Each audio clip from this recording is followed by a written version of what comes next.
Welcome back to my channel. This is going to be a video about Ganesh.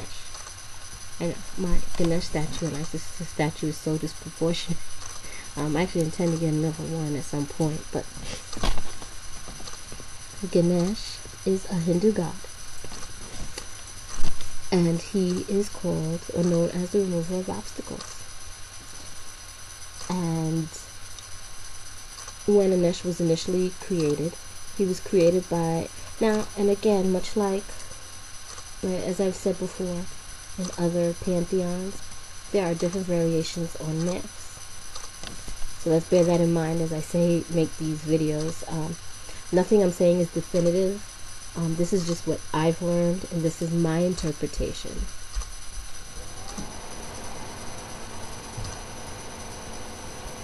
Of what I learned. So, this is my interpretation of what I learned. In one tale, Ganesh is created by the goddess Parvati.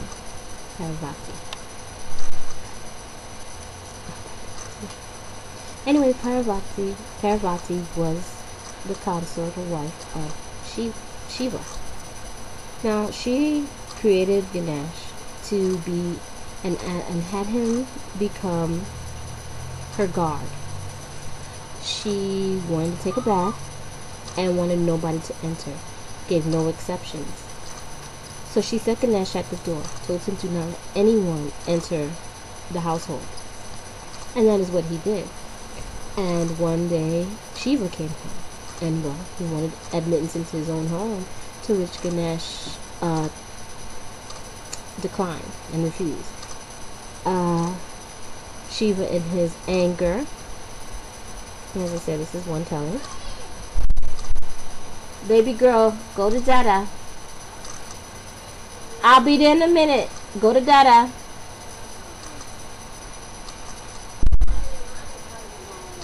Do you want time out? No, then you're going to time out on the couch if you don't listen. Go to Dada and I'll be right there, and then we'll watch a movie, okay?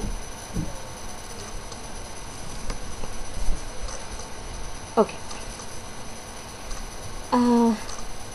Shiva got enraged, and so he engaged Ganesh, and they battled, and he beheaded Ganesh. As I said, this is one tale. He beheaded Ganesh. Well, when Parvati found out, Parvati, I really have trouble saying his name, found out, she was enraged, and she was saddened and heartbroken.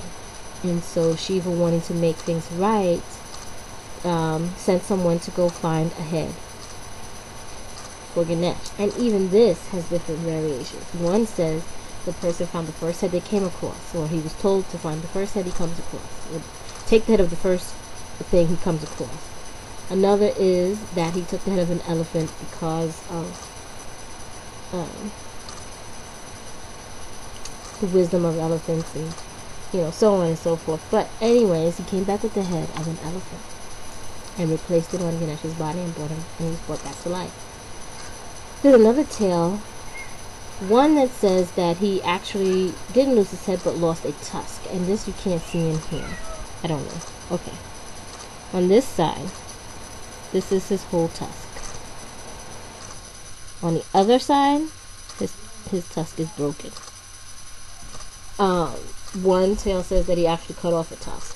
There's another tale that as to how he only has the one tusk, how the tusk got broken. But either way, to appease Parvati, Ganesh Shiva took Ganesh as his own son as well. And he was given the title of remover of obstacles. It is also because of this that I believe in the Hindu religion, you pray to Ganesh before all other gods. So you pray to Ganesh first, you pay him homage first, and then you pay homage to your other deities. It's also why if anyone wants to start a new venture or like a business or something, you would pray to Ganesh. And I do I do a mantra to Ganesh almost every morning at work before I start my day. And it's Om Gam Ganapataye Namaha, which is basically you. There's no literal translation, I don't think, but it's just you give yourself to Ganesh. You're thanking him for all that he's done for you, for removing obstacles out of your way, kind of thing. Now, to Ganesh, I typically give him an offering of turmeric. There are various plants and flowers you can give to the Ganesh, which I cannot get my hands on, so you can also give milk, I think. Some say milk, some say you can't. I don't give him milk. I give him turmeric. I give him an offering of turmeric. I thought I would read to you, because each part of Ganesh, there's symbolism for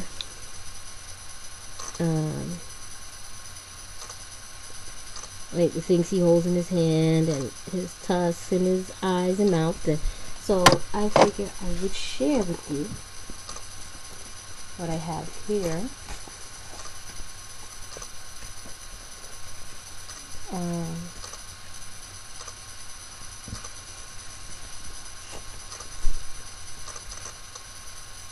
Here you have symbolism of Lord Ganesh. And that is how I refer to Ganesh. Whenever I approach him, I refer to him as Lord Ganesh. He has large ears, which symbolizes to listen more. A big head, which is to think big. Small eyes, which is to concentrate. He has rope to pull you near to the highest goal, nearer to the highest goal. An axe to cut off all bonds of attachment. Has a small mouth to talk less. His trunk symbolizes high efficiency and adaptability. His one tusk symbolizes to retain good and throw away bad. His large stomach is for to peacefully digest all good and bad in life.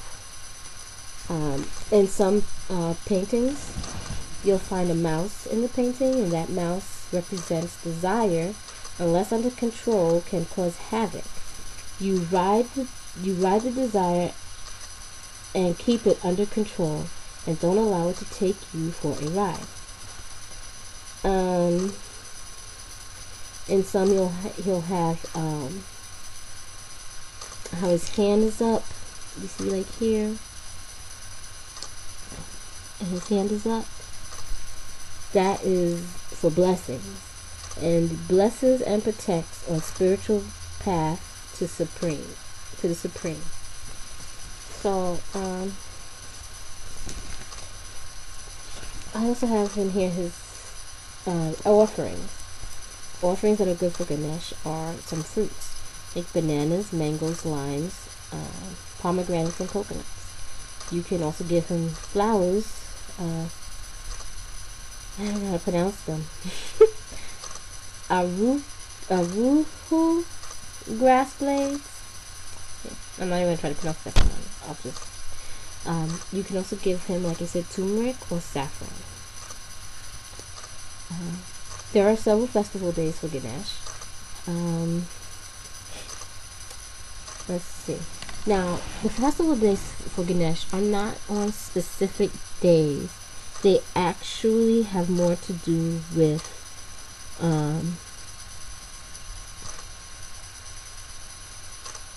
well, some has to do with moon cycles or certain times of the month. Like, I cannot pronounce these. I'm going to spell it for you. Ganesh Chaturthi. That's what we're going to say it is. It's a festival day celebrating the birth of Ganesh. This is observed on the first day after the new moon in the month of August-September cycle. So this year it'll be September 19th. uh, Ganesh Visarana. I know I'll be butchering these names, so just please bear with me. This is a ceremony of fond farewell to Ganesh. It is after honoring him for 10 days after his birth. The 10th day is Vishurana. This ceremony can even be done on the same day as his birth in some places.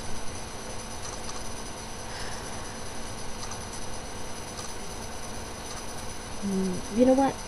We're not even going to attempt to pronounce the rest. There's 3 other feast days for Ganesh, or festival days. It's just getting worse, and I really don't like butchering another culture's language. Different if I butcher English, I speak English, you know? And being from Brooklyn, I'm told that I butcher the English language all the time. So, but now Ganesh came into my life through Lakshmi. It was a few months ago, and different things about Lakshmi kept popping up into my surroundings. One was I wanted to draw a lotus flower. Just decided I want to draw a lotus flower. I look up lotuses, Lakshmi. There are several Hindu deities and Buddhist deities that also are associated with the lotus flower, or the lotus flower is associated with them. But Lakshmi is the main one that always kept popping up.